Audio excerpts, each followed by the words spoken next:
Agora começou, né?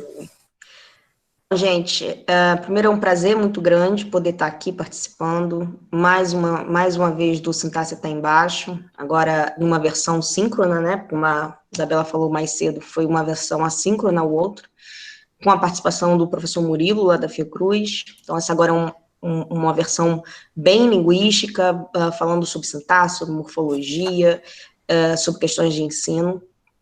Vocês vão chegar a ver alguma coisa prática, né? A gente vai mostrar alguns laboratórios que têm sido feitos e que mostram algumas ideias de como a teoria gerativa pode auxiliar no processo de ensino-aprendizagem na educação básica. Deixa eu me apresentar, né, especificamente, eu sou professora da Universidade Federal Fluminense, atuo aqui desde 2019, sou formada pela UFRJ, graduação, mestrado, doutorado na UFRJ, especialista em sintaxe, e trabalho ainda na educação básica, então o laboratório que eu estou falando com vocês que eu fiz é meio que na minha sala de aula. Eu vou lá, vou botando as ideias em prática e vendo o que funciona, o que não funciona, para trazer para vocês a discussão. Tá bom? Vou passar a palavra para a Isabela. Obrigada pelo convite, Isabela, Nada, mais uma vez. imagina, imagina. A gente sempre faz essa dobradinha aí, né? Uma hora no Sintaxe tudo, outra hora no Sintaxe até embaixo. Então, eu também sou formada pela UFRJ, é, também tenho. Meu nome é Isabela, né? Eu sou a Isabela. Acho que vocês estão vendo aí meu nome, né? Vendo. Também sou especialista em sintaxe, mas como o próprio nome está um pouco indicando, né? Um outro tipo de sintaxe também, né? Que é a sintaxe da morfologia, né?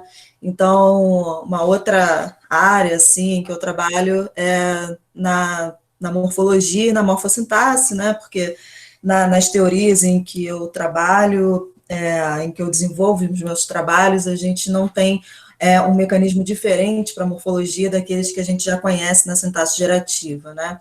Então, eu tenho pelo menos 3 especialidades aí e trabalho um pouco também com a interface da sintaxe barra morfologia e a semântica. Né? Então, a minha formação é toda em gramática gerativa, eu estudei com a professora Miriam Lemley, ela que me orientou da graduação até o pós-doutorado na UFRJ, sou professora da UFRJ, do Departamento de Letras Vernáculas e do programa de pós-graduação em Linguística também da UFRJ. Então, esse curso ele é bastante heterogêneo, né, em termos de público-alvo, né? É um curso de extensão, então a gente tem um curso de extensão, esta versão vinculada ao UFRJ, a outra versão que a gente tem é vinculada à UF, que é o Sintaxe em Tudo, que algumas pessoas já conhecem, inclusive, esse é vinculado ao UFRJ, então tem muitos alunos da UFRJ, alunos que estão nos mais diversos níveis, né? Só que como o curso é de extensão e aberto, né, para pessoas de fora da UFRJ, a gente tem pessoas aqui, como eu falei para vocês, da Noruega, mas é uma pessoa já formada no mestrado lá na UFRJ, mas que, né, foi morar lá, e a gente tem pessoas da Paraíba, tem pessoas do Espírito Santo, tem professores, tem alunos, a gente tem um público muito diverso, e por isso é um curso que, de vez em quando, ele tá leve demais para algumas pessoas, e de vez em quando ele tá pesado demais para outras, né? E aí, nessa versão, né, para quem não fez o Sintaxe em Tudo na versão assíncrona, né, é um curso que, né, se chama Sintaxe até embaixo, isso quer dizer que a gente vai falar sobre sintaxe de sentenças, que é a sintaxe mais comum que a gente conhece, mas também vai falar sobre a sintaxe das palavras, né, que é a morfologia, né, que a gente conhecia como morfologia. E a gente sempre começava com a sintaxe da sentença e terminava na sintaxe da palavra, e dessa vez a gente vai fazer o contrário. A gente vai começar com a sintaxe da palavra. Então, eu vou mostrar para vocês algumas coisas sobre as teorias que a gente chama de teorias construcionistas em gramática gerativa, que são pelo menos duas, mas as duas principais, né, que é a morfologia distribuída e a exoesqueletal. Tá? Só que isso eu vou deixar para as 2 outras aulas que eu vou dar a partir da semana que vem. hoje a gente vai fazer uma aula bastante introdutória, né, sobre gramática gerativa, na verdade, e como andam esses estudos, essas pesquisas, né, que poderiam fazer uma ponte aí com o ensino, né, porque o grande lance também do nosso curso é a gente fazer uma ponte entre a gramática gerativa, né, e o ensino de língua nas escolas, né, nós duas, eu e Elaine, junto com a professora Silvia Cavalcante, o professor Murilo, né, e também antes da professora Miriam Lemele falecer, nós temos, na verdade, né, um projeto de extensão que é a gramática gerativa na educação básica, né, e esse curso, ele é de alguma forma vinculado a esse projeto, tá? Então, acho que eu já falei bastante, né, então acho que eu já posso iniciar aqui, no momento em que eu inicio, né, acho que todo mundo já deve ter ouvido falar isso, mas sei lá, 15 mil vezes desde o início da pandemia, né? Mas eu vou repetir, porque de repente pode ter alguém que não tem ainda tido essa experiência, mas quando eu começo a falar e eu estou projetando os slides, eu não consigo mais ver vocês. Então, se vocês tiverem alguma dúvida durante a apresentação da aula que eu tenho hoje, né, vocês podem falar no microfone, ou vocês podem deixar lá no chat, depois quando eu terminar a apresentação, eu olho, porque né, eu sei que pode ter gente mais tímida, né, que não quer botar a voz, não sei o quê, eu sou assim, né, eu nas reuniões, alguma coisa assim, eu sempre prefiro no chat, né.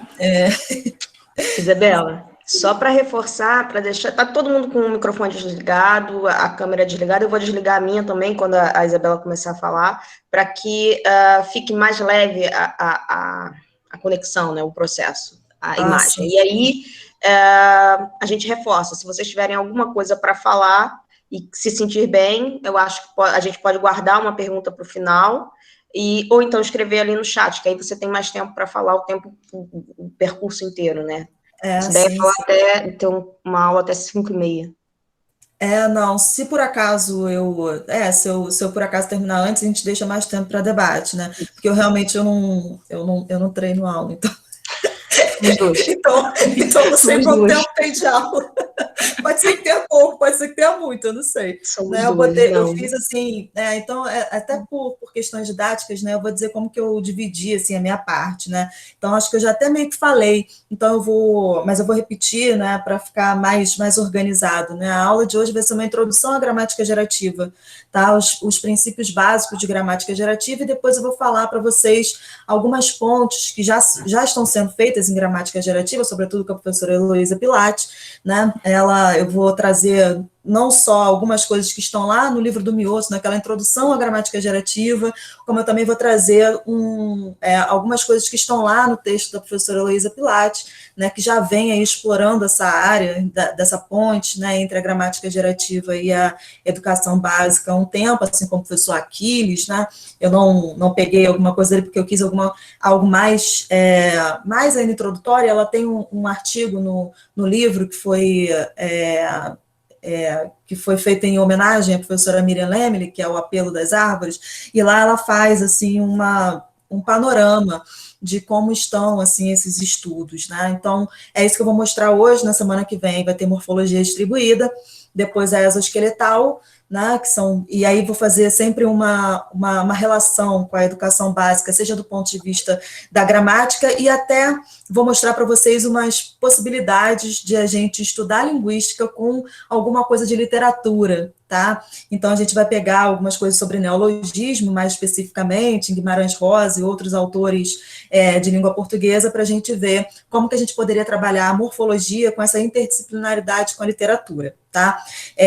Mas aí é isso, aí depois a Elaine entra e ela vai mostrar para vocês alguma coisa até bastante prática, porque a presença dela aqui tem uma riqueza muito grande, porque além dela ser professora de nível superior, né, da UF, como ela falou para vocês, ela também atua na educação básica, né, então ela consegue justamente implementar essas coisas que a gente vai tentar aqui conversar com vocês hoje, tá?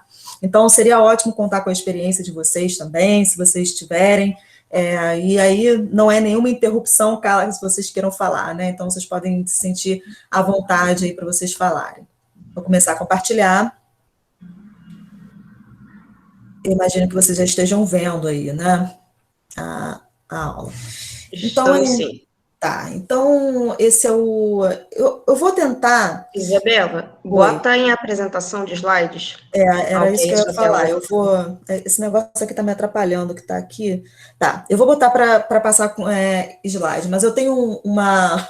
Eu tô com um problema aqui no meu computador, acho que ele tá um pouco velho, então ele não acompanha, às vezes, a rapidez conforme eu for passando, ele fica no slide. Se isso estiver acontecendo, vocês me avisem, tá? E o Bruno, né, que é meu aluno de iniciação científica, de prova que isso já aconteceu nos nossos encontros aí. Eu passo os slides, ele passa para mim, mas não passa para vocês. Então, se isso estiver acontecendo, eu geralmente tiro do modo de apresentação, né? E aí fica um pouco, né, chato, mas é o modo como eu estou conseguindo.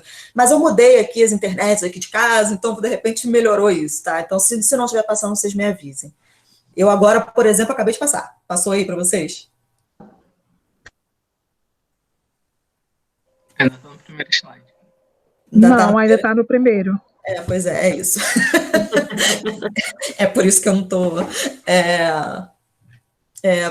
Fica muito ruim deixando assim? Não, acho que não. Acho que dá. Como eu vou falar os slides também, então acho que vocês não vão ter muito problema. Depois eu compartilho os slides lá na nossa sala, então não. Mas é isso, ele não está passando. Então, eu acho que eu vou iniciar agora, vou iniciar pelo início do início, né? Às vezes eu tenho essa tendência, assim, de quando eu vou começar a dar uma aula, às vezes eu pressuponho que as pessoas sabem coisas que eu sei, ou que outras pessoas que eu conheço sabem, né? Então, como é essa coisa da heterogeneidade para a qual a gente chamou a atenção, né? Então, eu vou começar do início, né? É um curso sobre gramática gerativa especificamente, né, com foco na morfologia e na sintaxe de sentenças, e que vai fazer, muitas vezes, muita interface com semântica, né? Então, é importante, assim, que a gente tenha ideia, assim como eu não sei qual é o nível de conhecimento de gramática gerativa de todos vocês, que a gente comece falando sobre as possibilidades de estudos gramaticais que a gente tem, pelo menos aqueles que estão mais, aqueles que vão acabar culminando, assim, na gramática gerativa, né? Eu deixei de fora as gramáticas baseadas no uso, né? Porque simplesmente eu não conheço o suficiente para falar para vocês, né? Claro que eu não estou aqui ignorando que elas existam, mas eu não as conheço o suficiente para falar sobre elas com vocês, né? Então, eu vou falar basicamente sobre três, muito rapidamente, porque eu imagino que vocês já conheçam, né? Mas a gente tem pelo menos três maneiras de analisar os dados linguísticos, que é através ou da prescrição, da descrição ou da explicação, né? A prescrição, ela está presente naquelas gramáticas que a gente conhece, né, nos ensinos de língua portuguesa da educação básica, né? Elas são as gramáticas mais utilizadas nesse nível de ensino, né? As gramáticas tradicionais, Celso Cunha, Rocha Lima, né?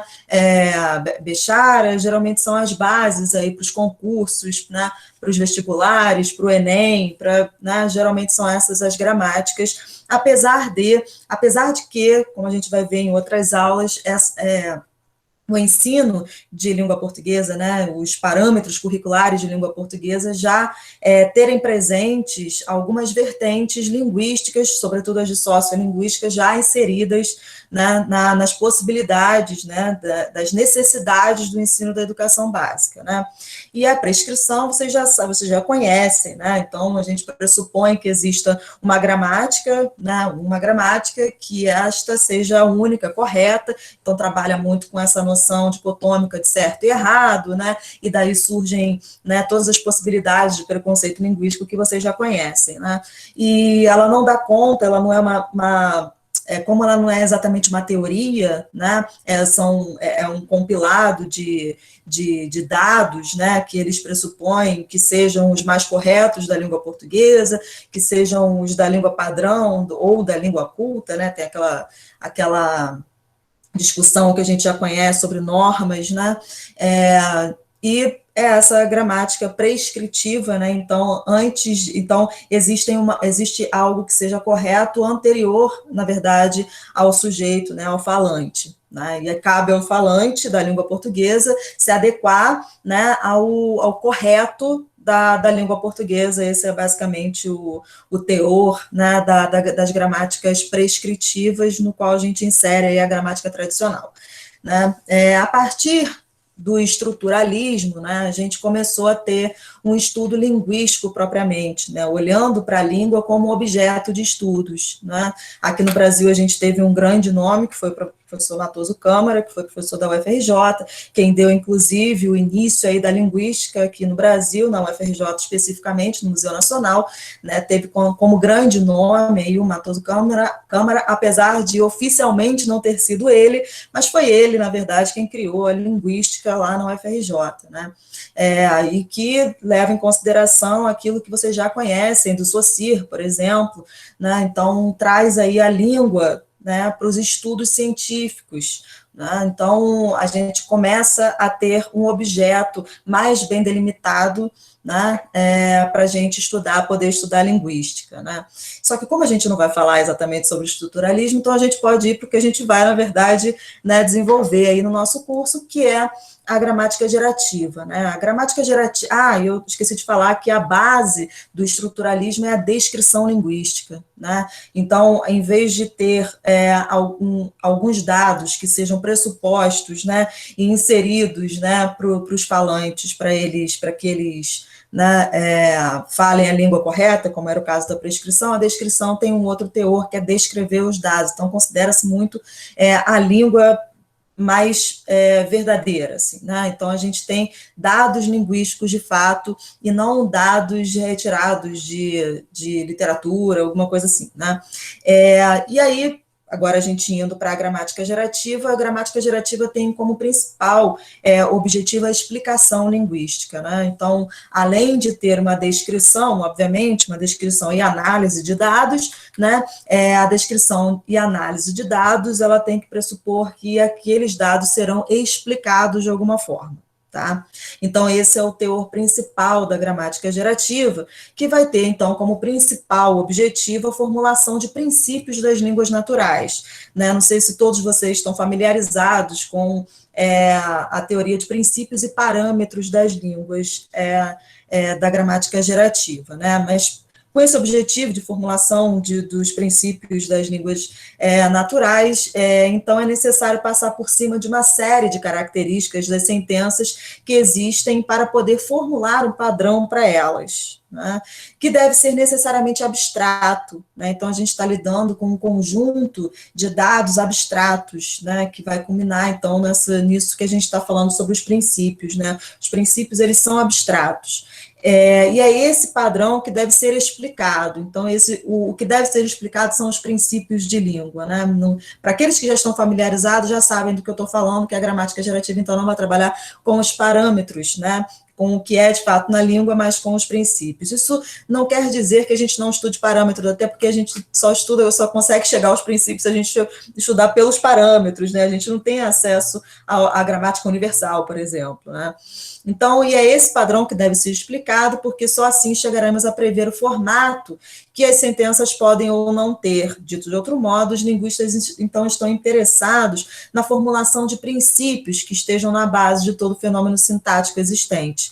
Então, basicamente, é isso que vocês vão ver ao longo do curso, né? Seja do ponto de vista da morfologia, a gente não vai utilizar exatamente essa ideia clássica da gramática gerativa, a gente vai usar a ideia mais construcionista de gramática gerativa, mas depois a gente volta a esses princípios mais clássicos com a Elaine, né, que tem como base teórica principal essa linha mais chomskiana, né, que é essa linha que está delineada aí nesses conceitos de gramática que foram retirados do Mioto, né, foi dito lá no início, né? Então, seria um conjunto de formulações básicas e afirmações consequentes que vão dar, obviamente, no modelo teórico, né? Esses modelos teóricos a gente vai ver a partir da semana que vem.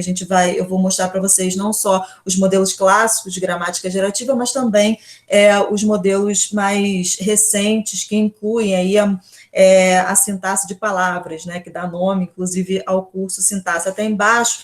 E aí, só para explicar rapidamente o que quer dizer sintaxe até embaixo, né? Não sei se todo mundo já viu uma árvore sintática, né? A árvore sintática, a gente tem os nós sintáticos na parte de cima, né? Então, ali estão os rótulos, né, daqueles sintagmas que estão sendo formados, né, e formando uma sentença, e embaixo, né, a gente tem os nós lexicais, né? Então, quando eu digo que a sintaxe até embaixo, é uma sintaxe que vai até o léxico, tá? Que vai para dentro das palavras, tá? Essa explicação aí acaba que vira uma brincadeirinha, né? Sintaxe até embaixo, mas é isso, é sintaxe até dentro das palavras, tá?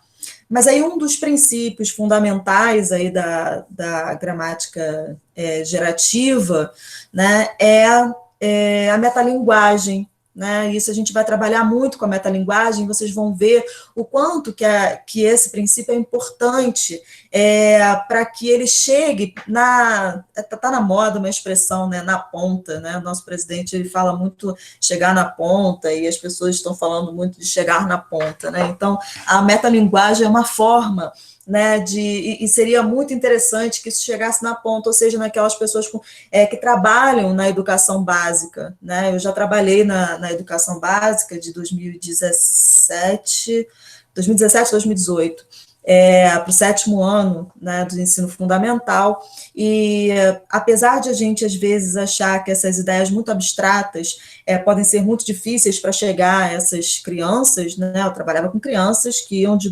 10 a 13 anos, né, e é muito gratificante, porque, na verdade, eles têm muito mais facilidade para pegar essas ideias mais abstratas, né, porque algumas pessoas podem se assustar, mas vou dar isso na educação básica. Eu sugiro que vocês testem, que vocês tentem, pelo menos a minha experiência é muito positiva em relação a isso. Os alunos nessas idades, né, as pessoas, né, os falantes nessa idade, mais novos, né, com menos bagagem cultural, assim, eles estão muito mais abertos a novas possibilidades de entender um fenômeno, né?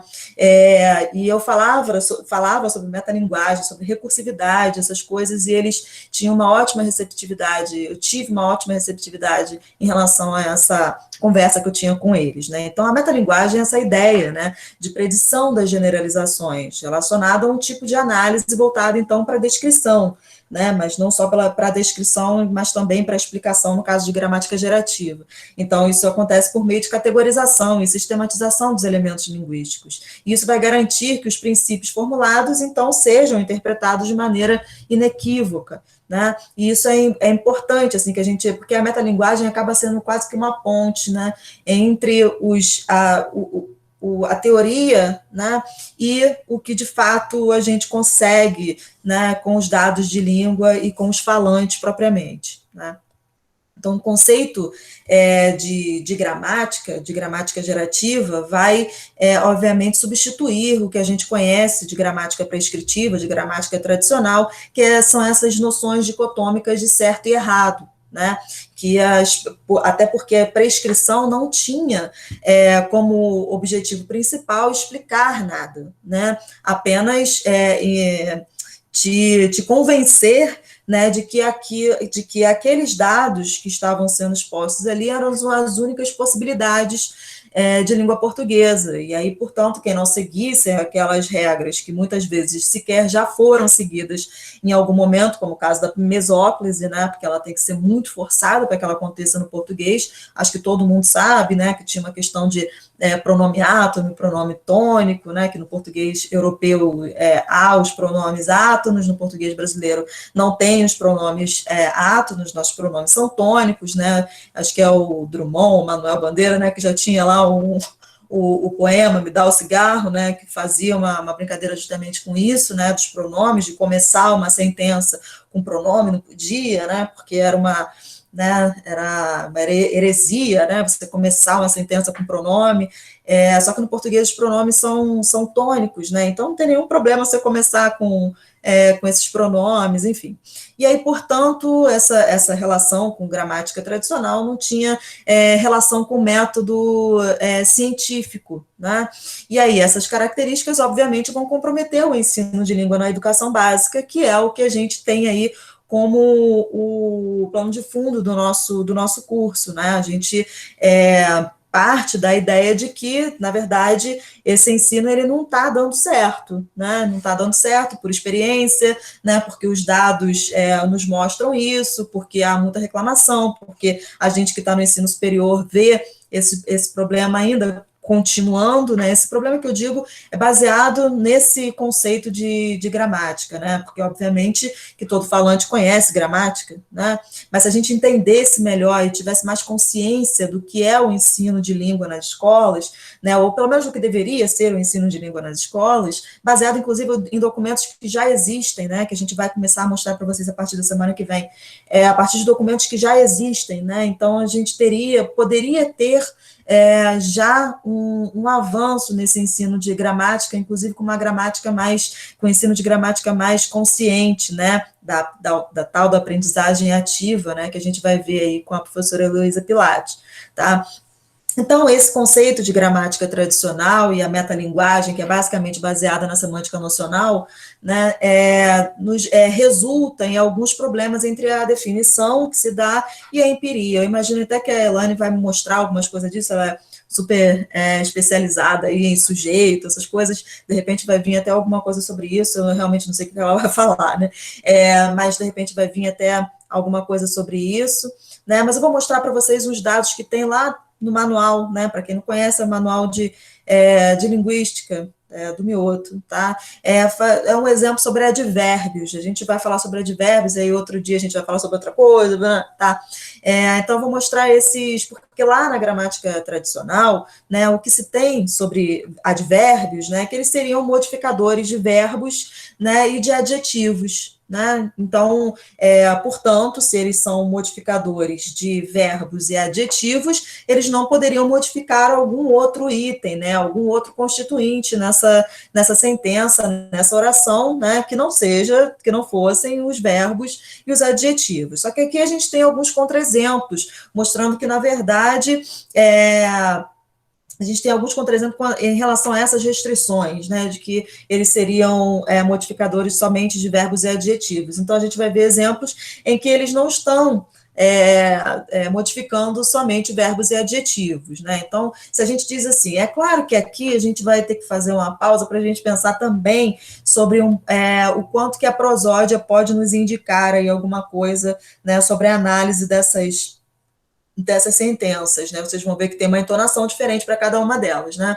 Então, provavelmente o João doou os jornais para a biblioteca, né? Então, quando a gente diz provavelmente o João, né, o que a gente está falando é que provavelmente o João, mas não a Maria, né? Isso quer dizer que esse provavelmente não está nesta sentença, né, modificando nenhum verbo e nenhum adjetivo, mas um nome, provavelmente, que é o João, né? Porque a gente pode substituir o João, mas não a Maria, né, nessa sentença. Então, aqui ele está modificando um nome, o advérbio provavelmente, né?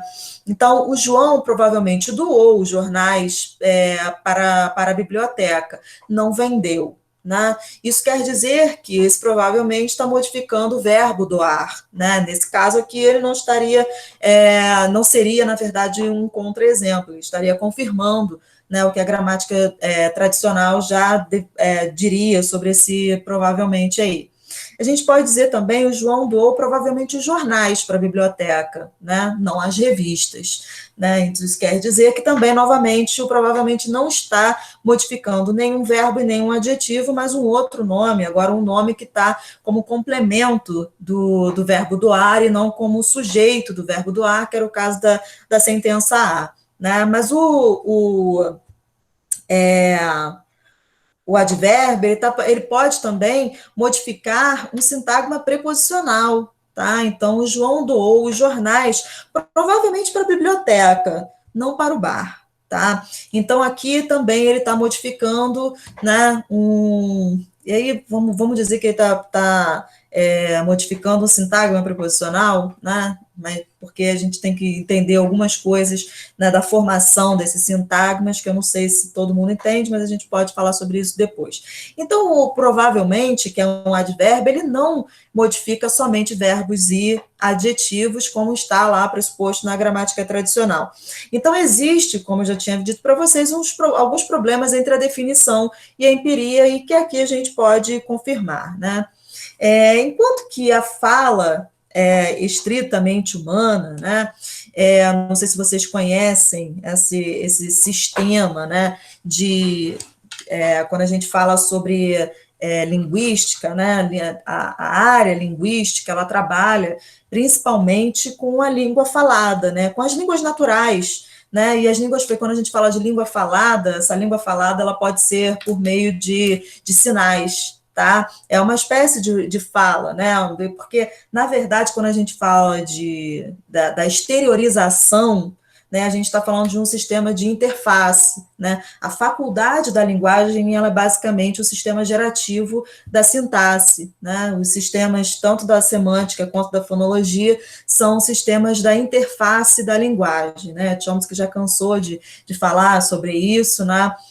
Exaustivamente, só que parece que as pessoas são um pouco impermeáveis em relação a isso, né, ele separa muito bem o que é o sistema linguístico, né, a faculdade da linguagem, que é esse sistema gerativo, fala sobre esse sistema de interface, que estaria aí num segundo fator linguístico, né, um pouco mais de fora, sobre as exteriorizações, seja do ponto de vista do significado, seja do ponto de vista da pronúncia, né, e as questões aí de terceiro fator que podem influenciar na linguagem, né. Só que, então, todas as teorias linguísticas trabalham basicamente com as línguas naturais, né, e as línguas naturais, obviamente, estão incluídas as línguas de sinais, tá, seja de que lugar for, né, não sei se vocês sabem, mas as línguas de sinais também são diferentes, né, de país para país, né, tem variação nas línguas de sinais também, até porque elas são, de fato, consideradas línguas naturais, né. Então, o nosso foco na linguística, né, até porque existem sociedades que são ágrafas, né, o nosso foco é nas línguas naturais e, portanto, na fala, né, e a fala ela é estritamente humana. E aí sempre tem alguém que tem um cachorrinho, né, que tem um gatinho, que já viu programas falando sobre macacos e chimpanzés, né, que já ouviu falar sobre as histórias dos golfinhos, né, das abelhas, né, que tem lá no Language Files uma coisa linda que as abelhas fazem, né, para se comunicar com as outras abelhas, né, as formigas, né, muitas pessoas falam, não, tem sim, né, porque existe aí, então, uma má interpretação, né, do que é a língua, né, a faculdade da linguagem, vamos dizer assim, para a linguística gerativa. Então, para a linguística gerativa, a gramática, né, a língua, né, a faculdade da linguagem é estritamente humana. O que esses outros animais têm, né, e que também é algo muito complexo, né, é um sistema comunicativo. E sistema comunicativo e linguagem elas não são sinônimos, né? Apesar de boa parte do que serve, né, para que serve a linguagem, muitas vezes ser confundida, né, com esse para que serve da linguagem, que é se comunicar, né, não é isso que é linguagem na gramática gerativa, né? A gramática gerativa entende, então, linguagem como esse sistema gerativo, né, que nos dá a capacidade de, né, desenvolver esse sistema comunicativo, né? Inclusive, existem nos trabalhos sobre evolução da linguagem, por exemplo, o Chomsky enfatiza o fato de que, de repente, a gente teve um sistema de comunicativo que evoluiu, né, mas não necessariamente a faculdade da linguagem, né, que a faculdade da linguagem não há nenhum indício de que ela tenha tido algum tipo de evolução, né, isso é a defesa do Chomsky, né, não quer dizer que seja toda a defesa da gramática gerativa, aqui no Brasil a gente já tem até pessoas que falam sobre a evolução da linguagem, né, mas o Chomsky mesmo, né, tem uma visão diferente de que a linguagem não evoluiu, né? O que evoluiu foi o sistema comunicativo, né? E o sistema comunicativo a gente compartilha com os outros animais, né? Outros animais têm sistema comunicativo, inclusive as pessoas já encontraram, por exemplo, algo muito parecido com o sistema articulatório da linguagem, né? Que a gente tem na linguagem humana, né? Já encontraram a possibilidade também de que na interface com a semântica eles têm uma forma de lidar com a arbitrariedade do signo, então que muitos animais conseguem entender conseguem armazenar, inclusive, muitos signos comunicativos, né?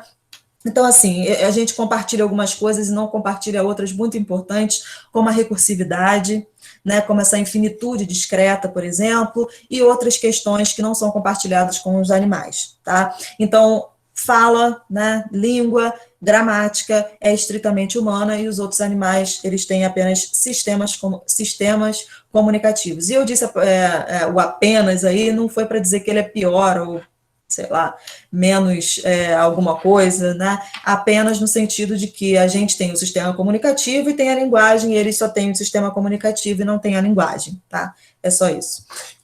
Então, o gerativismo ele vai trabalhar com regras linguísticas inconscientes, né? Então, vai partir do pressuposto de que a pessoa que está inserida em sociedade, né, então, que tem acesso à experiência linguística, ela é capaz de desenvolver língua e, portanto, desenvolve o saber linguístico, né, sobre aquela língua. Então, não vai ser no momento em que uma criança, aos 5, 6 anos, vai entrar na escola que ela vai aprender língua portuguesa, né? Isso já vai de encontro absolutamente com o que a gente entende quando a gente entra na escola, que são as aulas de língua portuguesa, né? Porque a gente entra ali achando que vai aprender a falar português, quando na verdade a gente já aos 2 anos, na verdade, nós já somos, né, exímios falantes da nossa língua materna, né? Então ninguém aprende a falar português, ninguém aprende português, né?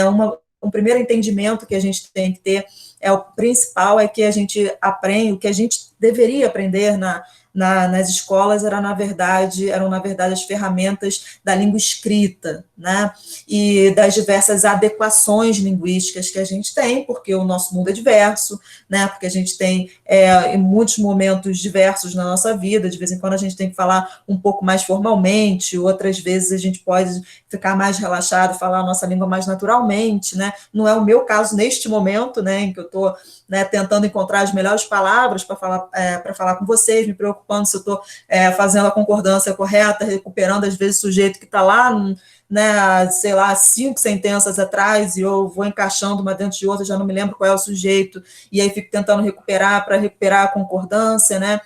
Então, este momento já não é o meu momento mais natural, né? Então, isso quer dizer que a gente não está diante da mesma forma linguística o tempo todo, né? E talvez a escola serviria justamente para isso, né? Para nos mostrar, para nos conscientizar, né? De que a gente tem uma pluralidade aí de expressão, né?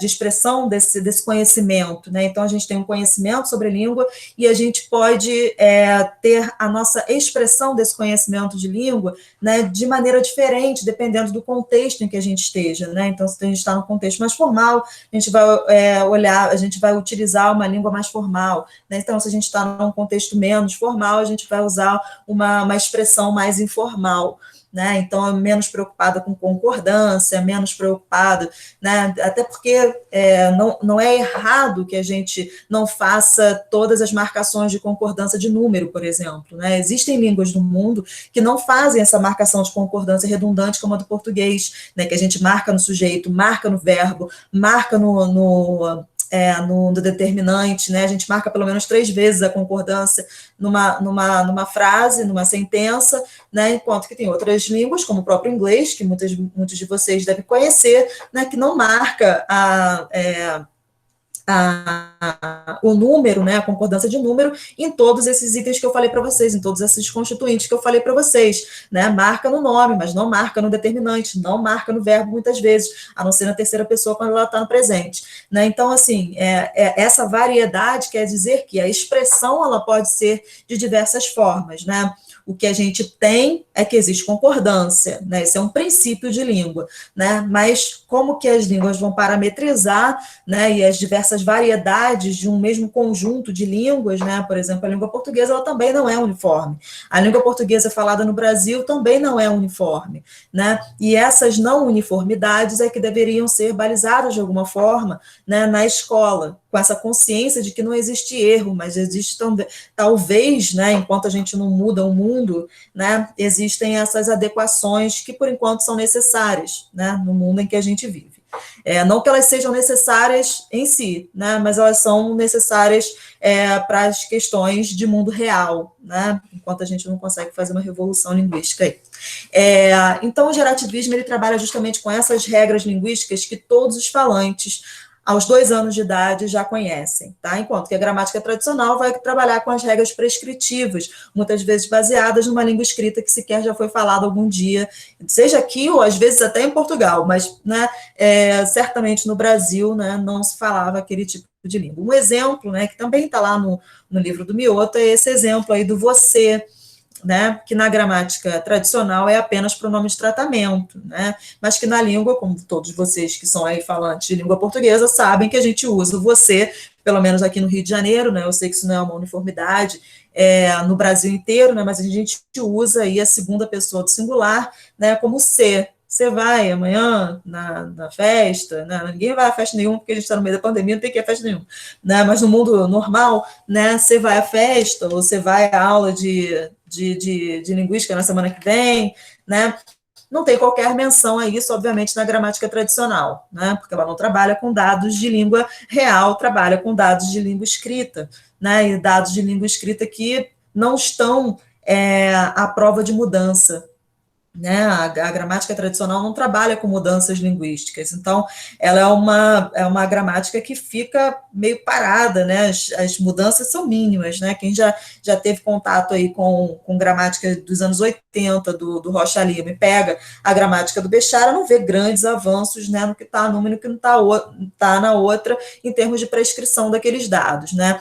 Mas é interessante notar uma questão aí que é o objetivo da gramática gerativa, que é analisar justamente os dados, né, sem as restrições de boas maneiras, né, que eu chamo de boas maneiras da gramática tradicional, né, mas mostrando que um conjunto de possibilidades empíricas não é aleatório, né, e aí existem as restrições, obviamente, e aí se vocês quiserem olhar um pouquinho, né, depois vocês deem uma olhada, eu depois compartilho com vocês esse arquivo da introdução, né, do manual de linguística, para vocês olharem que as restrições no uso de ser, né, em alguns pontos da sentença, tá? Porque não é que o ser não tenha nenhum tipo de restrição, mesmo o uso do ser, tá? Então, é com esse tipo de dado que a gramática gerativa vai trabalhar, então, com esses dados reais, né, de alguma forma, que, na verdade, na gramática gerativa, eles são o que a gente chama de idealizados, né, mas esses dados, esse tipo de dado também entra. Tá? Eles estão na página 16, depois eu vou compartilhar com vocês tanto esses slides quanto o arquivo com o livro, e aí depois vocês deem uma olhada lá, tá? Então, o que a gente está falando aqui é sobre uma gramática internalizada, né? Essas regras inconscientes estão aí dentro de uma gramática internalizada, que é justamente esse saber linguístico inconsciente do falante nativo. Né? Então, todos os falantes nativos já são exímios conhecedores de língua portuguesa, né? E que vai permitir que o falante nativo reconheça justamente essas regras que vocês vão ver, e também as restrições do uso de você e do ser, ainda que eles não saibam explicar, né? Essa coisa da explicação, ela está muito mais voltada para o linguista, né, do que para o falante. O falante, na verdade, não precisa explicar nada, né? O falante, ele sabe simplesmente aquela língua e ponto final, né? E aí a gente vai trabalhar, em vez de a gente vai, na verdade, substituir esse julgamento de certo e errado, né, e passar para julgamentos de gramaticalidade, entendendo agora o que a gente está chamando de gramaticalidade, né, que é esse conhecimento inconsciente do falante. Né, a gente não está mais entendendo, então, a gramaticalidade como a gente entendia gramaticalidade lá, ou o que era gramatical, né, nas gramáticas prescritivas, né. E aí, por exemplo, o João viu ele no cinema, é absolutamente gramatical, né? Embora ele esteja errado sob a perspectiva da gramática tradicional, porque viu ele é ruim, né? Era feio, né? Falar eu vi ele, né? As pessoas corrigiam a gente. Eu me lembro de pessoas na escola terem me corrigido por eu ter falado eu vi ele, né? E até hoje as pessoas corrigem as outras, né, e eu vi ele, é muito ruim de se falar, né, então o bom mesmo seria dizer José viu no cinema, né, e aí a gramatical também, né, a gente reconhece, os falantes reconhecem, né, embora seja menos, talvez seja menos comum, né, que as pessoas digam no dia a dia, né, numa fala mais natural, né, mas é gramatical. E também é certo, né, pegando gramaticalidade, certo e errado, sob a perspectiva da gramática tradicional, né, e é certo sob a perspectiva da gramática tradicional, enquanto que veloei no cinema, né, está certíssimo em relação à gramática gerativa, mas absolutamente agramatical, né, em termos de gramática gerativa, de língua natural, né, porque isso daqui é absolutamente artificial, quando a gente, de algum modo, ou a gente ouve, eu pelo menos nunca falei isso, né, nunca usei mesóclise na língua falada, né, existem registros de que no português brasileiro nunca se usou, na verdade, a mesóclise no português brasileiro, né? Que isso é absolutamente artificial. A gente já ouviu alguém falando, e existe um ex-presidente, por exemplo, né, que já usou a mesóclise e ela foi vista como, né, esquisita, né? Porque os falantes não tomam esse tipo de construção como gramatical, tá?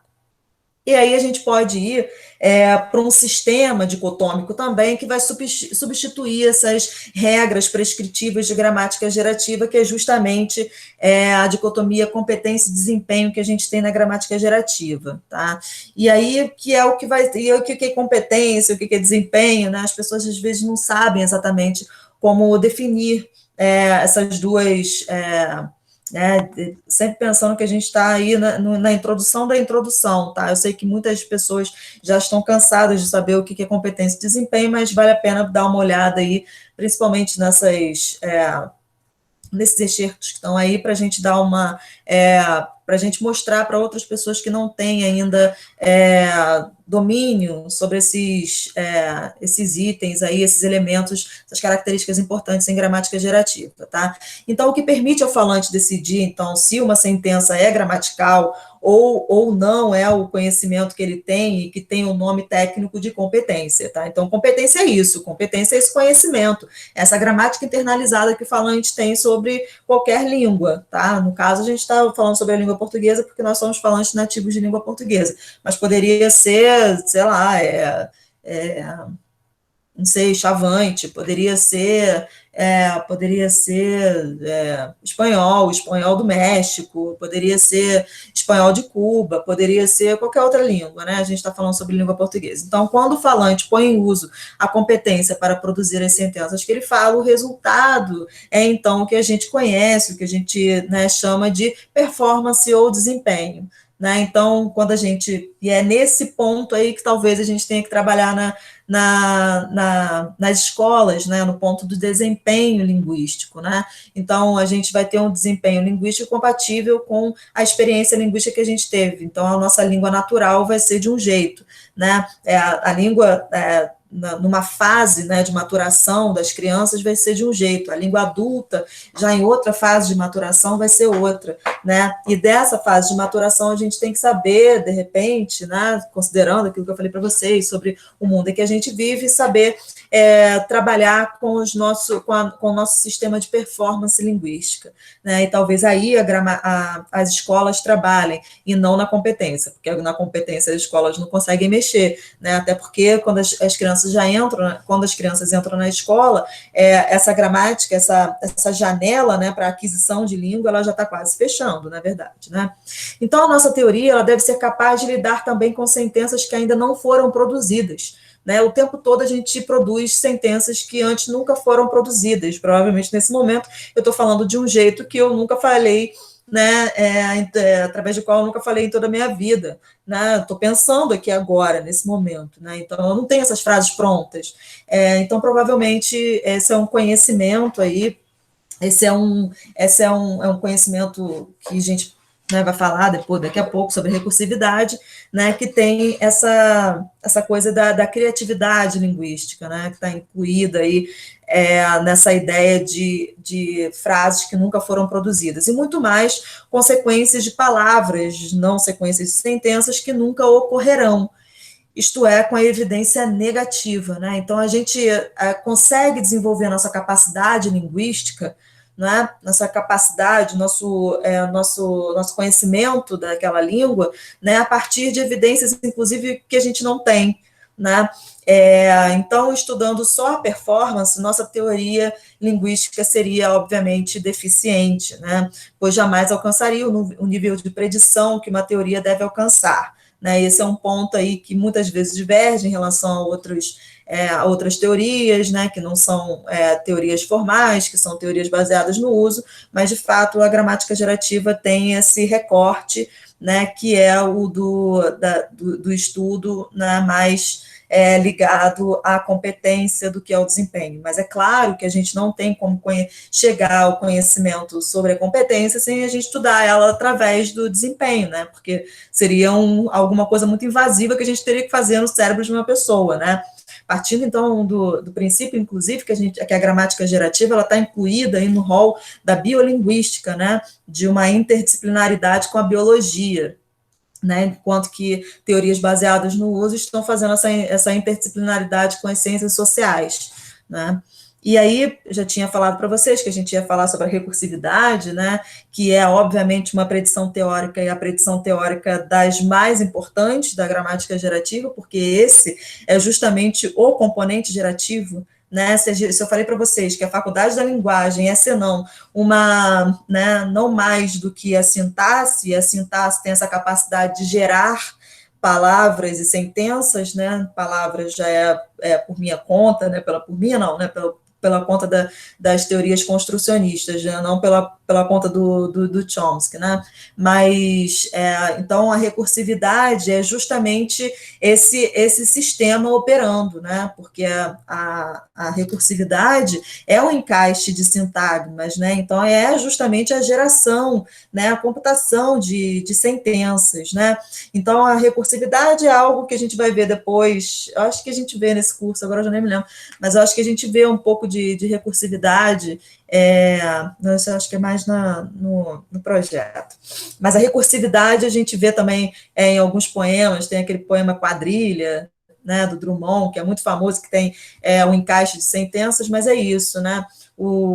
A recursividade é esse encaixe de sintagmas. Então, o Paulo disse que a Maria vai sair, o Paulo disse que a Ana, Paulo disse que a Ana pensa que a Maria vai sair, o Paulo disse que a Ana pensa que o João aposta que a Maria vai sair, e esse encaixe, dada a predição teórica, né, é um processo infinito. Tá? Então, esse processo de gerar e de encaixar é um processo infinito. Né? Só que a gente trabalha com a noção em gramática gerativa, não só de uma interdisciplinaridade com a biologia, mas também com uma ideia de mente e cérebro modular, né?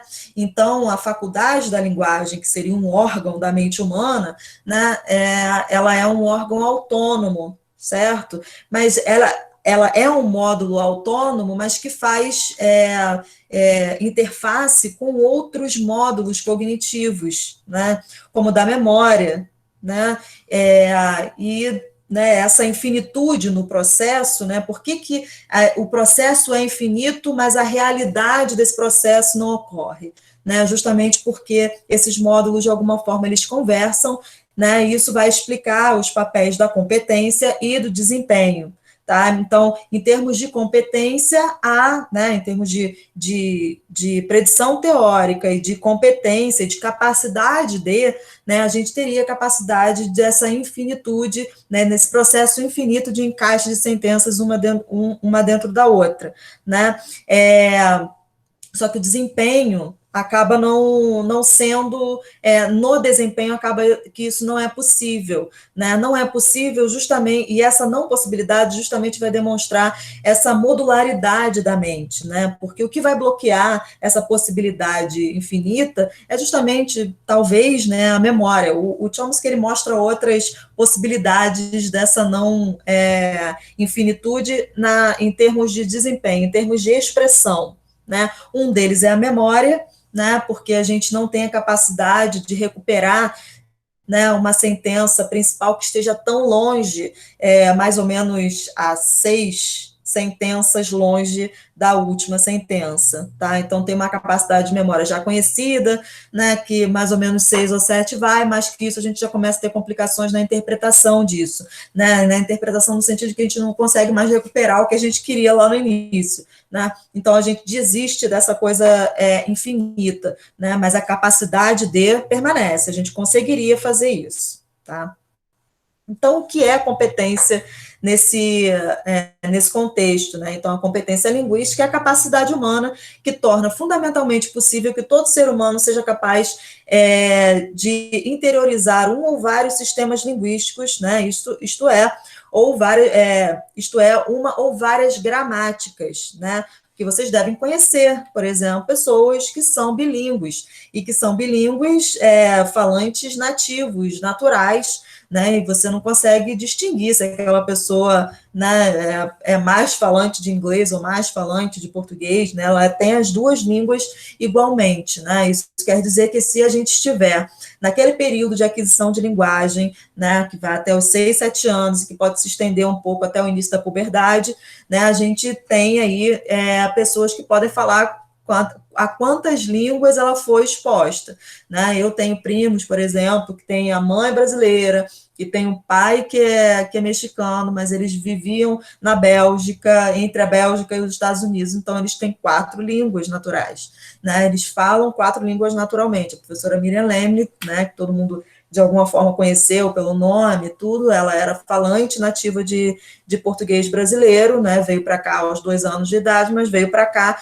com pais italianos, e na casa dela só se falava italiano, então ela tinha o italiano, né, como o italiano de um nativo, né. Então, essa dicotomia, né, da competência, desempenho, gramaticalidade, não sei o quê, vai derivar uma outra dicotomia, que é a da gramaticalidade, né, e a gramaticalidade, e aí a gramaticalidade ela está mais próxima de um julgamento baseado em conhecimento mais consciente, então seria o trabalho de um estudioso, de um linguista, por exemplo, e os julgamentos de aceitabilidade, que estão mais próximos do falante nativo, né? E aí, lá nesse mesmo livro que eu vou compartilhar com vocês depois, na páginas 18 e 19, eles vão mostrar justamente o encaixe de sentenças na posição final, que possuem menos restrições de aceitabilidade, se comparado ao mesmo mecanismo aplicado no centro da sentença, tá? E aí vocês vão ver que, embora as duas possibilidades sejam gramaticais, elas têm um julgamento de aceitabilidade pior ou melhor, dependendo de onde ocorre esse encaixe de sentenças, tá? Então, tem aí uma diferença justamente nesses componentes que estão mais próximos daquilo que a gente conhece, inclusive, do desempenho, né? Então, no desempenho, a gente tem esses julgamentos de gramaticalidade, de aceitabilidade. Na competência, não. A competência é a capacidade que o humano tem de tornar, então, interiorizar, na verdade, um sistema linguístico, seja ele qual for, tá? Um sistema de língua, de fato, tá? Então, a faculdade da linguagem, né, o Chomsky ficou cansado de falar sobre isso, mas não se cansou completamente, ele continua falando sobre a faculdade da linguagem, tem um texto mais ou menos novo dele com Galego, eu acho, que ainda fala sobre a faculdade da linguagem. É sempre muito importante que a gente confirme, né, esses conhecimentos, né, sobre a faculdade da linguagem, que não é parte da inteligência como um todo, e isso é importante, né, porque é um conhecimento específico, autônomo, né, tarefa específica, ele é específico para a geração de sentenças, né, em qualquer língua que seja. Então, gerar sentenças, e no nosso caso aqui, que a gente vai começar a falar a partir da semana que vem, né, gerar palavras, é um conhecimento específico, né, de uma tarefa específica de linguagem, né, e que não necessariamente é o sistema comunicativo, né, mas que serve para o sistema comunicativo, que vai trabalhar com essas interfaces de exteriorização. Tá? Então, com uma arquitetura especial para lidar com os elementos presentes nas línguas naturais e não em outros sistemas quaisquer, que são esses sistemas comunicativos sobre os quais eu estava falando com vocês, né? E aí falei lá no início que uma das teorias principais da gramática gerativa é a teoria de princípios e parâmetros, né? Então, através dessa teoria de princípios e parâmetros, a faculdade da linguagem é composta por esses dois elementos, né, sendo os princípios, as leis gerais válidas para todas as línguas naturais, e os parâmetros seriam as propriedades que uma língua pode ou não exibir e que são responsáveis pela diferença entre as línguas. E aí uma sentença que viola um princípio não é tolerada em nenhuma língua natural, provavelmente devido à forma como o cérebro, a mente dos seres humanos funciona, tá? E uma sentença que não atende a uma propriedade paramétrica pode ser gramatical em uma língua e agramatical em outra, né? Por exemplo, Paulo disse que ele vai viajar, ok, em português, né? Em italiano, Paulo ha detto che lui viaggerà, não dá para falar, tá? Então, esse Paulo e Lui não podem ser a mesma pessoa. Vocês já ouviram falar na teoria da ligação? Então, em português, a gente pode ligar Paulo a ele. Em italiano, Paulo necessariamente tem que ser diferente do ele, tá? Lui é ele.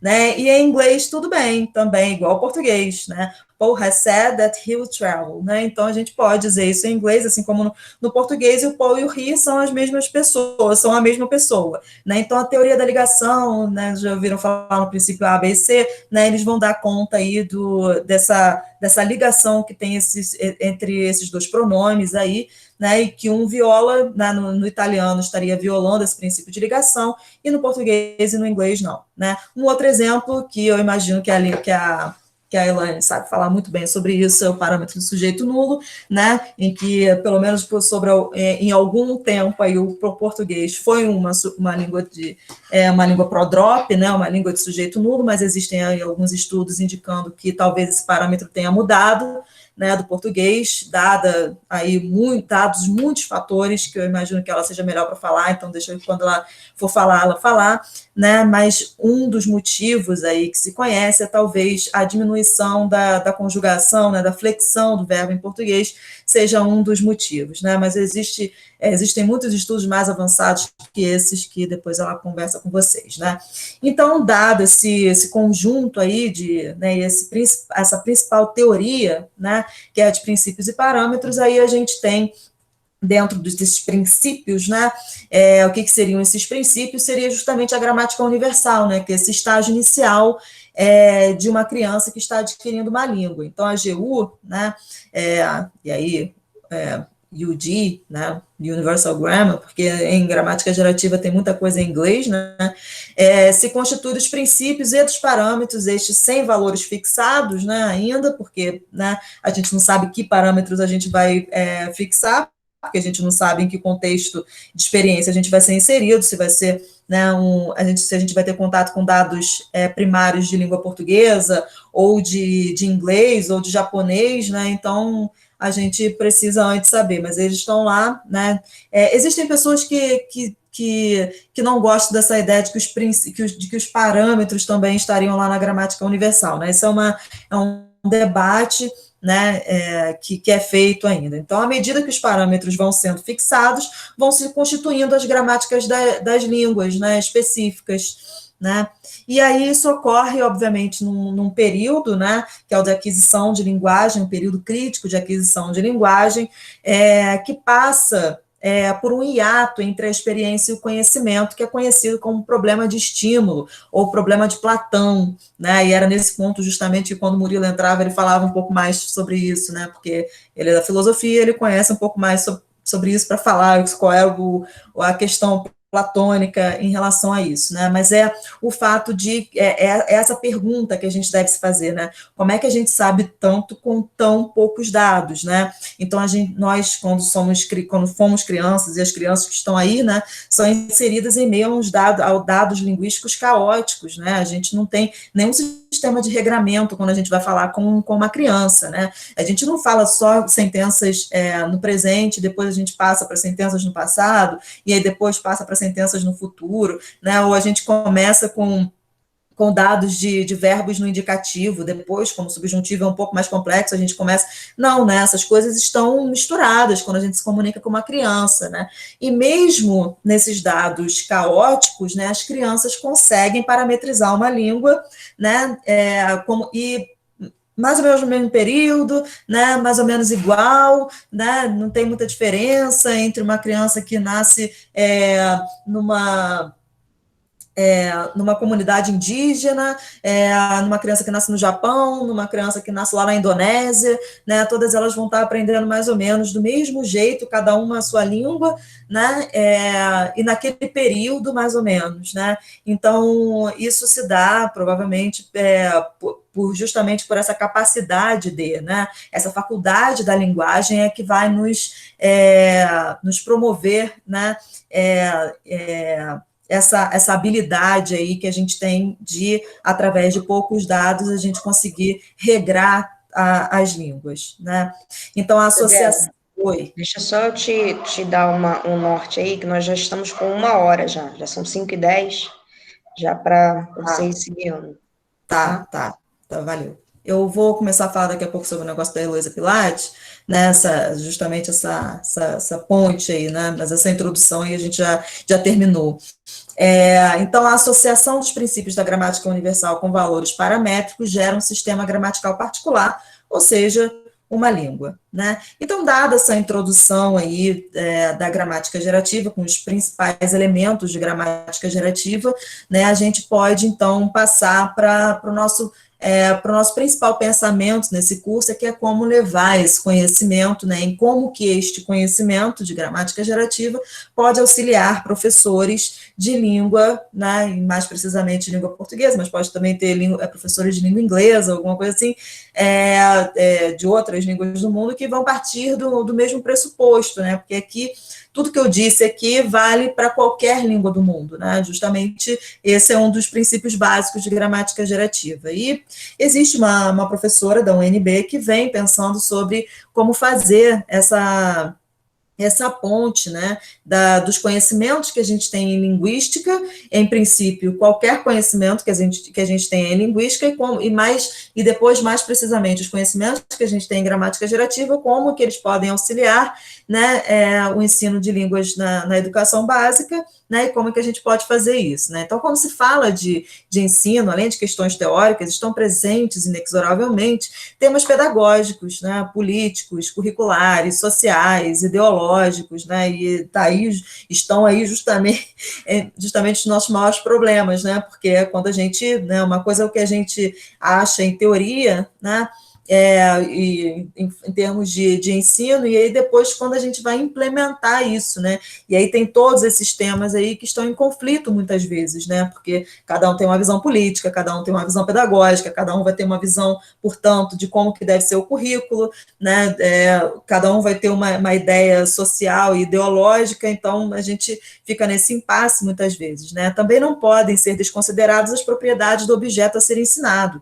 obviamente, né? Então, por isso, não existem respostas ou soluções simples, né, para as demandas da realidade, principalmente no que se refere ao ensino de língua, né, que é justamente esse nosso objetivo. Então, o objetivo desse texto aí da Pilate, que vai ser também muito o objetivo do nosso curso, né, a partir da semana que vem a gente vai se desvincular um pouco dessa ideia mais chomskiana, né, mas também continua sendo um dos nossos objetivos, que é investigar com mais profundidade alguns conceitos e pressuposições linguísticas que fazem parte do cenário brasileiro. Então, não obstante as inegáveis contribuições dos estudos linguísticos brasileiros para o ensino de língua materna, ainda há lacunas relevantes nas propostas vigentes, né. Uma das questões é a necessidade de levar as escolas de aula da educação básica e a formação de professores, porque eu e a Elaine, principalmente, achamos que esse é a principal questão, né, nessa relação entre a teoria e a prática de ensino baseada em gramática gerativa. A chave principal está nos professores, né. Então, estudos e textos que possam evidenciar e explicar o caráter multifacetado, obviamente, das línguas humanas. Então, devido às distintas visões de língua que caracterizam os diferentes campos de pesquisa linguística, é comum encontrarmos definições de línguas vinculadas apenas ao conceito de gramática, né, gramática tradicional, né, ou gramática seja ela qual for, ou apenas os conceitos de texto e discurso. Na outra versão do nosso curso, inclusive, a gente falou bastante sobre isso, né, rolou uma discussão aí que surgiu basicamente de vocês, né, sobre como trabalhar língua na escola, né, porque parece que essas coisas não podem andar juntas, né, ou alguém tem que trabalhar necessariamente só com texto, ou alguém tem que necessariamente trabalhar só com frases soltas, né, parece que se uma pessoa trabalha com uma coisa, ela não pode trabalhar com outra também, também, né, para enriquecer justamente o ensino, né? Então, são visões incompletas que prejudicam, obviamente, a compreensão do todo, né? Uma outra questão é que o próprio sistema linguístico, o componente fundamental do que entendemos por língua, né, como a gente estava vendo aí até agora, né, não tem sido abordado de forma clara, né, e precisa nos documentos oficiais. Os documentos oficiais, PCN, por exemplo, eu vou falar um pouco sobre ele na semana que vem. E aí, dois aspectos principais não têm recebido muita atenção. Uma é a característica inata do conhecimento linguístico, fruto de uma faculdade típica da espécie, né, sobre a qual eu acabei de falar com vocês, né, e as propriedades estruturais mais básicas desse sistema, sua sintaxe, seu sistema de valores, compreendido não como um sistema de regras, e sim como um sistema simples, gerativo, né, a sintaxe, sobre a qual eu também estava falando com vocês no início, por isso aquela introdução, porque uma hora a gente ia chegar nisso, né. Então, como é que a gente faz essa ponte de gramática gerativa e educação básica, né?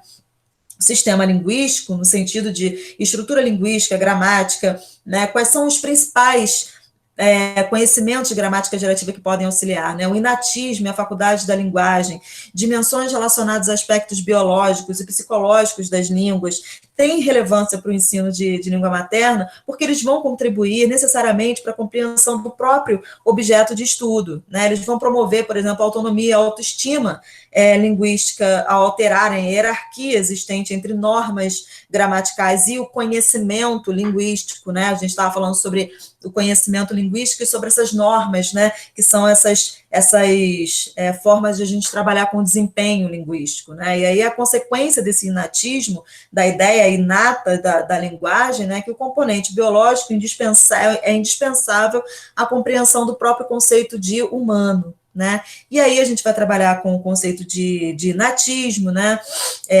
Nessa interação entre a faculdade inata e os dados do ambiente social, e o resultado disso é justamente o que a gente vê, né? Que é a rapidez com que os bebês aprendem a falar, né? Criar palavras novas baseadas na estrutura da língua. A gente vai ver isso, inclusive, na literatura, a partir da semana que vem, né? Então, a gente tem esse objeto multifacetado que já tinha sido explorado desde o início, né, do pensamento linguístico que eu mostrei para vocês, né, que eu falei rapidamente com vocês, que era no estruturalismo, né, Saussure, por exemplo, e aí depois vocês deem uma olhada, que eu quero deixar pelo menos 10 minutos para vocês, que não é o que eu falei para vocês, né, que eu não tinha treinado essa aula, né, só tinha colocado aqui as coisas, mas não tinha treinado. Então, depois eu compartilho com vocês esses slides para vocês olharem com mais calma depois cada um deles, né? Então, justamente, o Saussure começou a ver isso, né? Começou a ver que a língua era um objeto multifacetado, que tinha um lado, né? Ele falava do lado social, ainda não tinha falado exatamente do lado biológico, quem explora mais isso é a gramática gerativa, o Chomsky, né?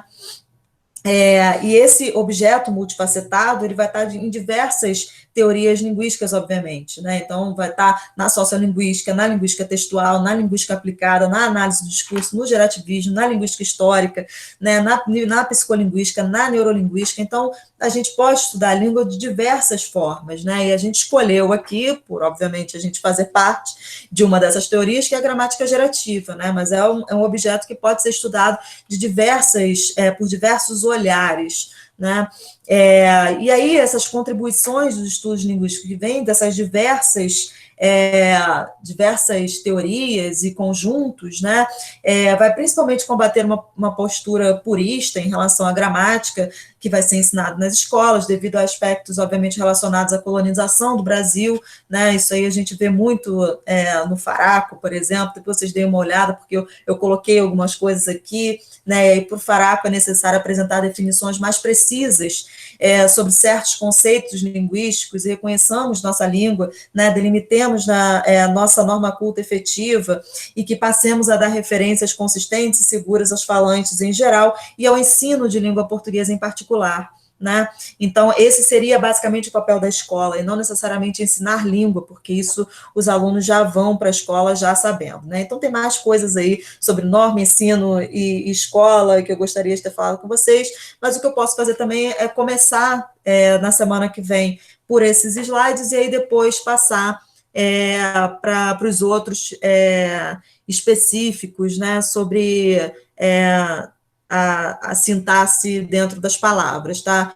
Talvez eu pare, então, por aqui, e aí, se for o caso, na semana que vem, eu volto, porque esses slides vão até o 35, que eu estou no 26 ainda, e a gente só tem 10 minutos, eu gostaria de saber se vocês têm alguma coisa para falar, se vocês querem conversar, né? Eu acho importante, principalmente, essa interação, né? Falou bastante coisa, né, Isabela? Sempre, né? Bastante informação.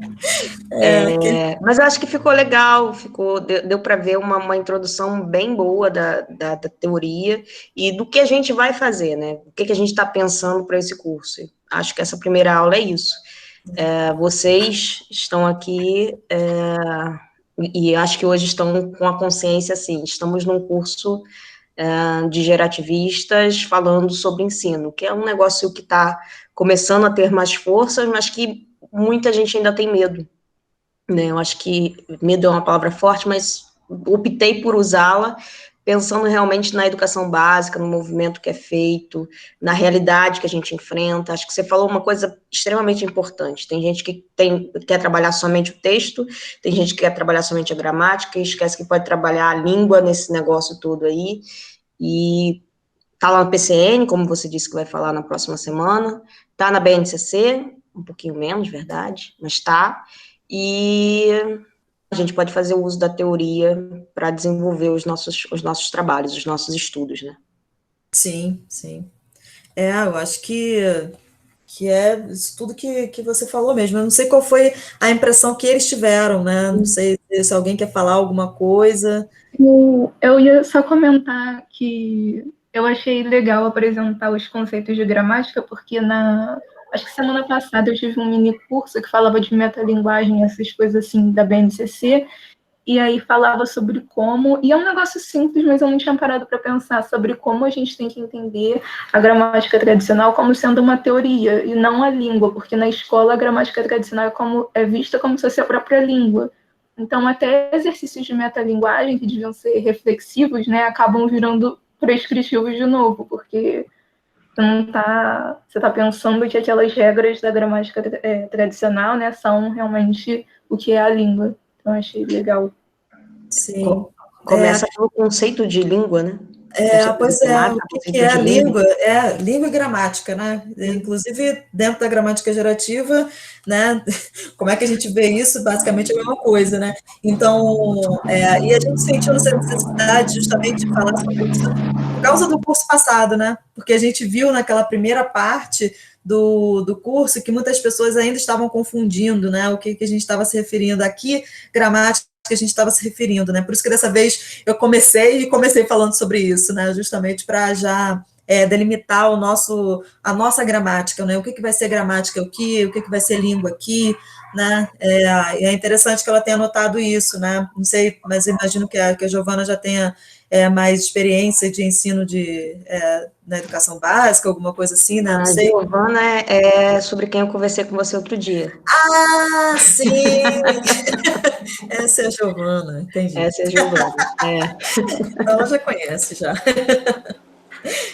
Mas é isso. Acho que o Eduardo quer falar. Fala, Eduardo. Isabela, primeiramente, adorei estar com vocês de novo, eu fiz sintaxe em tudo, e estudar gerativismo é sempre bom, porque sempre tem muita coisa para se estudar. E agradeço, porque os seus slides estão servindo para mim como daqui a pouco eu tenho Linguística 2, tá? Que eu sou do CEDEF. E recursividade, faculdade da linguagem, tudo vai cair na prova. Então foi bom que serviu como uma revisão. Que bom, então. Aí agora eu tenho uma pergunta. Você disse uma parte que a gramática prescritiva, né? Ela não acompanha, ela não muda muito. Uma hora você falou que se pegar uma gramática do Celso Cunha, década de 80, ou todo bicho, não há muita mudança. Aí vem uma dúvida na minha cabeça quando você falou sobre isso. O acordo ortográfico, que de tempos em tempos acontece, ele tenta, eu sei que é uma convenção, né? Uma convenção. Ele tenta acompanhar a língua natural ou é só uma convenção? É só uma dúvida que eu sempre tive. Para mim é uma convenção específica sobre ortografia, basicamente, né? Que é um dos componentes que a gente até encontra lá na gramática tradicional, né? Mas que a gente sequer considera como parte dos estudos linguísticos, porque ortografia não entra, na verdade, como um item, né, de gramática, né? Porque ele se dá apenas nessa ferramenta linguística que é a escrita, né? Então eu diria que é uma convenção ortográfica para a gente fazer a uniformização dos países lusófonos, né? Não sei se a Elane tem outra coisa que gostaria de falar. Não, é uma convenção social, tanto é que é tão social que ela é de cima para baixo. Tem alguém que define e que determina como é que a gente Política, né? política. Está muito mais ligada a políticas linguísticas. Política linguística do que a língua especificamente, né? Você vê que é baseada no modelo do português de Portugal. E o último, se a gente pega a última reforma ortográfica, foi 2012, 2014, se eu não me engano, fala. Não, só para confirmar essa coisa do político, né, incidindo nesse acordo, né, você falou de Portugal, mas eu acho que hoje, como o Brasil está um pouco mais importante do que Portugal, acho que já tem muita coisa sendo implementada por causa do português brasileiro, né? Então, mas o acordo de 2012, 2014 ainda tomou muito do que acontece lá em Portugal. Já tem, óbvio que não vai tomar o que acontece lá na África, porque, né, eles são países menos populosos, mas você vê, a Isabela levantou um ponto importante, o Brasil é o maior país onde tem falantes de língua portuguesa, e o acordo ortográfico, as menores alterações no acordo ortográfico estão naquele registro que é feito lá em Portugal. Então, a gente sofre mais do que eles, nesse acordo, né? Então, é política, gente. Acordo ortográfico, ortografia, eu sempre digo que não é língua, é convenção. Convenção social baseada em questões políticas, necessariamente. Isso. Entendido. Obrigado pelo esclarecimento. De nada. Não sei se mais alguém quer perguntar alguma coisa, quer se pronunciar. O que vocês acharam de estar num curso sobre teoria gerativa? Qual é a sensação? Quais são as expectativas de vocês depois de assistir essa aula introdutória? A gente conhece gerativa pra caramba aqui. Se eu tô Boa tarde, reconhecendo aqui... Oi, Fernanda. Oi, Fernanda. Tudo bem? Tudo bem. Tudo. Foi lindo, Isabela. Fiquei muito feliz. Que bom. Você é da UFRJ? Não, eu sou da UF, sou orientanda do professor Eduardo no mestrado, no doutorado. Doutorado. Do professor Eduardo Keynes, E a gente estava conversando justamente essa semana a respeito dessa questão da apresentação da gramática enquanto sistema computacional, né? Principalmente para os professores da educação básica, quando a gente ainda escuta essa confusão em relação à gramática tradicional. Quando diz que quando a gente escuta muito no ambiente escolar, professores de língua portuguesa dizerem que tem que ser afastado o ensino de gramática, sabe? Justamente porque eu não tenho essa noção da gramática enquanto sistema. Eu não consigo entender como que... Na verdade, eu até consigo, porque eu também tive isso, né, mais na especialização. Mas, assim, a minha graduação foi há muito tempo. Mas por que isso ainda acontece hoje? Entende? Isso me incomoda demais. E me irrita muito, para dizer a verdade. Quando eu escuto esse discurso em sala de aula, no ambiente, né, da educação básica, que a gramática tem que ser afastada, me estressa muito, porque a gente vê que justamente a pessoa não tem noção do que está falando, e quando você coloca uma coisa dessa, você é vista como um ET ou como uma pessoa extremamente tradicionalista, né? Ou então a pessoa fala assim, nossa, mas não, eu estudo linguística e tal, mas você gosta? Gosto, eu adoro. Né, a língua em uso não é aquela coisa estática, engessada. As pessoas estão muito acostumadas. Eu sei porque quando eu olhava as árvores sintáticas nos livros, eu falava, gente, isso aqui é coisa de maluco. Gente, isso aqui deve ser horrível. Mas hoje, não, aquilo ali para mim é claro como água, né? Vem para clarear o pensamento da gente. E eu fico muito chateada e aborrecida quando vejo isso, quando vejo esse tipo de discurso. E assim, o curso, pelo que eu vi até agora, lindo, você conseguiu trazer tudo de introdução, né? Os conceitos do Faraco, que eu acho linguística, eu acho incrível.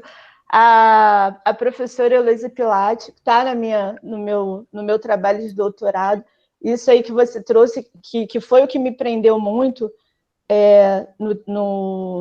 nessa metodologia dela, que quando ela apresenta que a gente, enquanto professor, tem esse pensamento de ir para a escola que vai ensinar a língua, né? Ensinar a língua portuguesa.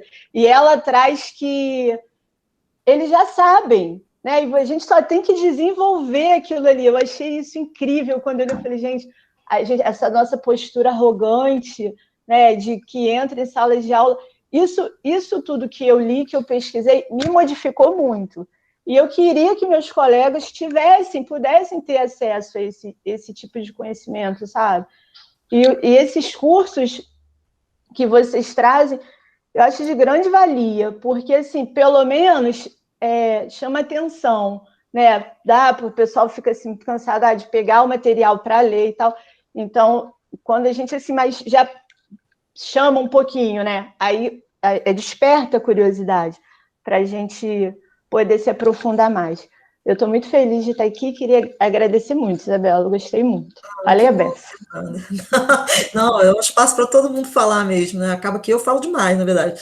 Eu sou sempre assim, quem é meu aluno, tem aluno meu de iniciação científica perdido aí, sabe que eu falo pra caramba. Aluno de graduação sabe que eu falo do início até o fim. A gente nunca consigo terminar a aula na hora. Né? Então, eu fiquei muito emocionada aí com o depoimento aí da Fernanda, assim, porque é o nosso objetivo, né? A gente está aqui, a gente é de gramática gerativa, a gente ama gramática, né? A gente para mim não tem como ensinar a língua sem ensinar gramática, sabe? Essa coisa que está um pouco na moda, que vai e volta de moda, esse ensino baseado em texto, eu acho que é um estágio após você entender os mecanismos gramaticais mais básicos, né? Eu acho que você não tem como passar para o nível do texto, né, sem antes você passar pelo nível de palavra, de sintagma e de sentença, né? Acho que não dá certo, né? Acho que mais do que provado que não dá certo, né?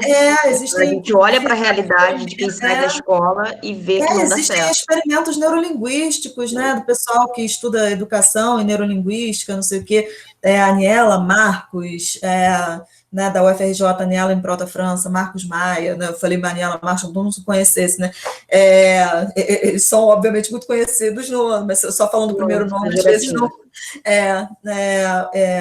Eleonor Sclia, esse pessoal vem estudando isso do ponto de vista da neurolinguística e tem mostrado que esse aprendizado global, né, que falam de texto, baseado no texto, ele não funciona de fato, né, com dados, né, do funcionamento cerebral.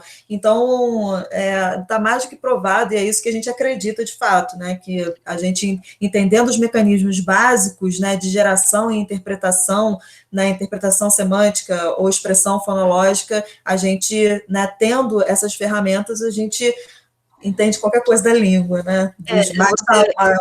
Você, durante a aula, você falou sobre o parâmetro do sujeito nulo, e a gente pode pensar numa coisa, assim, vou falar por alto, tá? E depois eu desenvolvo numa das 3 aulas. Se nós pensarmos na gramática do português brasileiro, essa é uma gramática em que a gente tem uma tendência atual a preencher a posição do sujeito, com tópico, com pronomes, com sintagmas nominais, enfim, temos uma tendência a preencher a posição do sujeito. E aí, enquanto a Isabela falava, eu estava aqui já pensando num laboratório para ver produção de texto e preenchimento da posição do sujeito.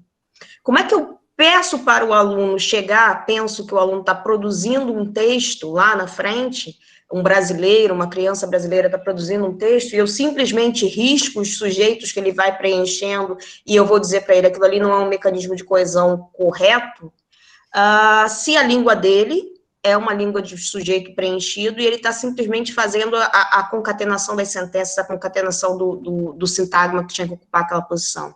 Então, pensar sobre língua, fazer o aluno entender o que é a língua dele, o que é língua, é uma parte do caminho para ele chegar na produção de texto, na leitura do texto, seja lá o que for do nível do texto. É exatamente o que a Isabela fala.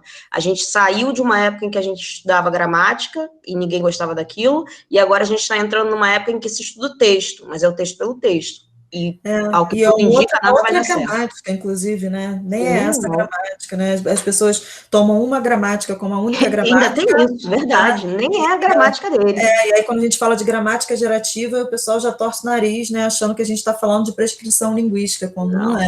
Né? Não tem nada a ver, é sobre o funcionamento mesmo, né? De funcionamento de língua, né? Sim, sim. Então, a gente conseguiu, né? A gente conseguiu. Eu cortei minha aula aí, 1/3 da aula, mas a gente conseguiu terminar no horário, né? Acho que sim. Ficou bom. Acho que você pode parar de gravar, né? Para não ficar tão grande. Deixa eu... Obrigada, Gabriela. Obrigada pela presença aí.